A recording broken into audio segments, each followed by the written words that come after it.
Hello everyone, welcome back to Chase the Narrative, and today I'm going to talk about a very serious subject, and that's recruiting predators. Now, I worked with a couple of people that were in this category, and I'm not proud to say. I've heard of recruiters messing with high school students. I've heard of recruiters sleeping with their applicants. It happens. I hate to say it. That's something that I never, ever did. I always felt like business is business. Personal is personal. For one, majority of the people you're messing with is high school kids. Like, to mess with a high school kid, that's like sickening to me. And I looked at it that, for one, I'm married. Two, I'm in the state of Florida. Where I'm at in Tampa, you can go to the damn convenience store and you'll see a hot girl there. It wasn't one of those things that intrigued me with like getting attention from my applicants, because at the end of the day, I'm all about business. I'm all about changing that person's life. But with these couple of videos, I'm going to go into like the aspects of some recruiters who are predators, who will sleep with your daughters, who will sleep with your sons just because they could get away with it.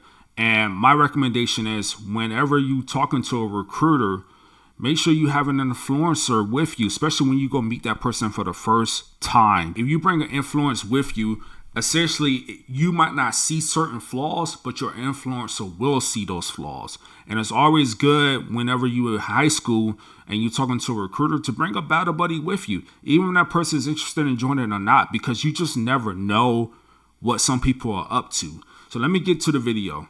You want to hear something nasty? When I was 18, I wanted to join the military, and thank God I didn't. But I ended up dating my recruiter, who was 21 at the time. I was 18. I used to work at the mall. Now, this must be back in the day, because when I was recruiting, we never had nobody 21 years old that was a recruiter. I think the youngest recruiter that I worked with was like maybe 25. Like, you have to be a sergeant minimum in order to be a recruiter. Like, I never worked with somebody that was 21 as a recruiter. So again, this was probably like 10, 15 years ago.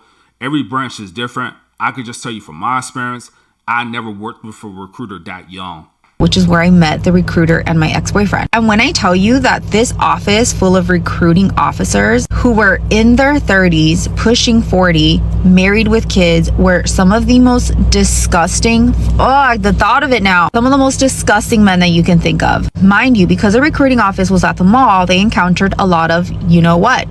Teenagers or fresh out of high school. So not only would they actively try to recruit these poor babies into the military, but they would actively try to talk to a lot of these teenage girls, like myself. Once I started dating my ex-boyfriend and I got to be more on like the ends of their little group, y'all, these men rented an apartment down the street from the mall so that they could invite girls over. So these were men who were in their 30s, in their 40s, married with kids, and they would have parties at this apartment where I would run into girls that I had just gone to.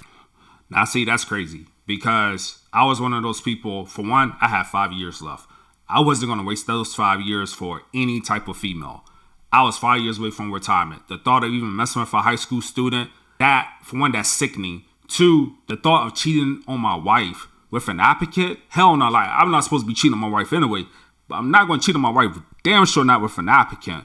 So what she's talking about, the recruiter she was dating, working with other recruiters, they went in an apartment, they had parties. That's unheard of, at least from where I was. I didn't hear any of that happening. I didn't see any of that happening. But I will tell you, there was a recruiter that I had a detail with. A detail meaning that you got some type of task to do outside of like your normal place of duty. And we had a detail at the Buccaneers Stadium, and we were selected to be on field. You know, we marched out there. Make a long story short, it was a good detail. But like a couple months later, this guy was on the news charged with rape because he would have parties at his apartment with like high school kids. And apparently he was dating one of the high school girls, and she would come to his recruiting station and they would just be talking all the time. And he wound up going to prison behind that. And I'm like, man, like, what were you thinking? And I think a lot of times with a lot of recruiters, just military men in general, they're not used to getting a lot of attention prior to joining the Army. So when you're getting all this attention from these young girls, you don't know what to do with it.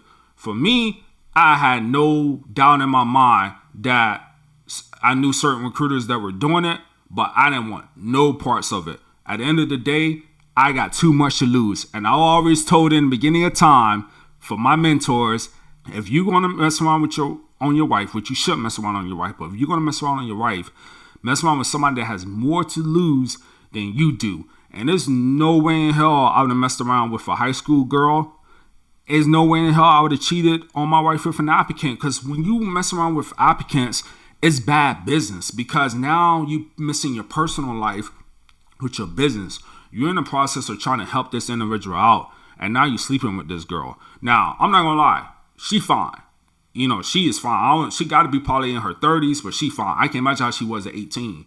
But there's no way, like, if I'm trying to put her in the army, no matter how fine she is, I'm like, hey, you know, this is what we're trying to do. And that might have changed her decision. She probably would have joined the army dealing with somebody like me. But she dealt with a 21-year-old recruiter, which wound up being her ex-boyfriend. She's seen how a lot of the guys in the recruiting station was to other females that essentially hinder her from joining the army, like her thought process. So let's continue on with the video.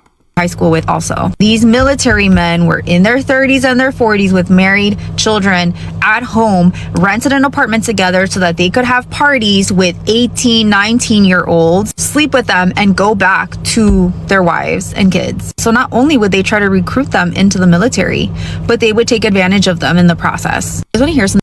Now, again, that's something I wholeheartedly do not agree with. I had too much to lose to even be part of that. I could honestly say a lot of the recruiters that I work with, at least at my station, they didn't take part in that. It's just one of those things, like, it's about business. Not only that, where I'm at, our station commander was always on us about something. So even if you went somewhere, yeah, you could go hours at a time without nobody knowing where you're at. But you got to come up with that contract. And I'm not saying these guys had issues with contracts, because apparently they worked in the mall.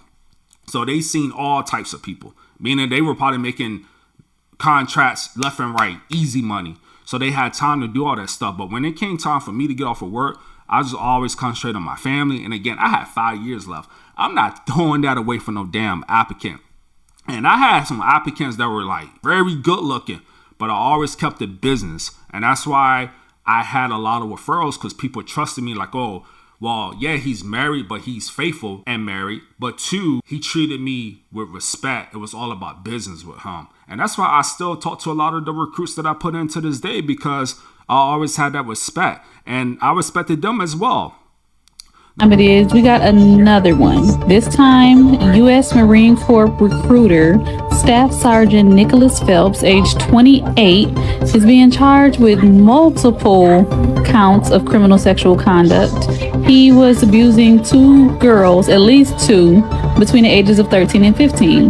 Now, he abused these teen girls. They were from the Grand Haven area school district, and he used his position to contact the students.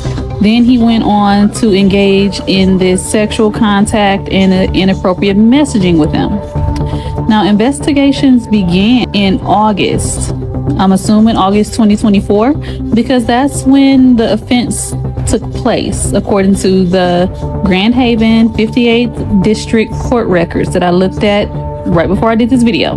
Now, if he is found guilty, he could face up to 15 years in prison, and he would have to register as an offender for a lifetime. Now, his preliminary exam, I know news articles was stating it was supposed to be today, which is the 24th, but according to the court records, his preliminary exam is scheduled for January 30th at 1:30 p.m. at the Grand Haven 58 District Courthouse. Let me know if you guys heard about this. Do not forget to like, follow, and share for more news stories. I read about this story before, making this video. And what I read is that because of his actions, all military recruiters were banned from this high school. What that does for the community, it doesn't build trust with the military at all. Because recruiters are supposed to be the face of the military. Whatever branch they're representing, they're the face of it. And to see this happen with at least two teen girls, meaning it could be more, that's crazy. Now this guy, 9 out of 10 is going to go to prison. He's going to be labeled as a sex offender. His time in prison is probably going to be hell, because now he's labeled as a sex offender, which prison, inmates don't like that. Not only that, when you get out of prison, known as a sex offender, there's just so many things that are going on, so many variables. But I wanted to keep this video short and sweet, guys. This is not going to be the first and last time that I make a video like this. I just wanted you to know, guys, know that there are like a lot of good recruiters, but there are some bad apples in recruiting as well. Be careful who your child sits and talks to, especially if you have a daughter and she's looking to join the army. Make sure that you protect her, because you never know who she's going to be dealing with. Like, meet that recruiter, do your due diligence, because you can be placing your daughter in harm's way and you might not even know. Because at the end of the day, when we go to these schools, we have full access to these kids. We can able to talk to them. We can take them to go test in our government vehicle. We have a lot of access that a lot of parents don't know. So I'm here with this channel to bring light to a lot of things that most recruiters or most people are not talking about. So I appreciate you guys like always. Take care. Salute. Peace.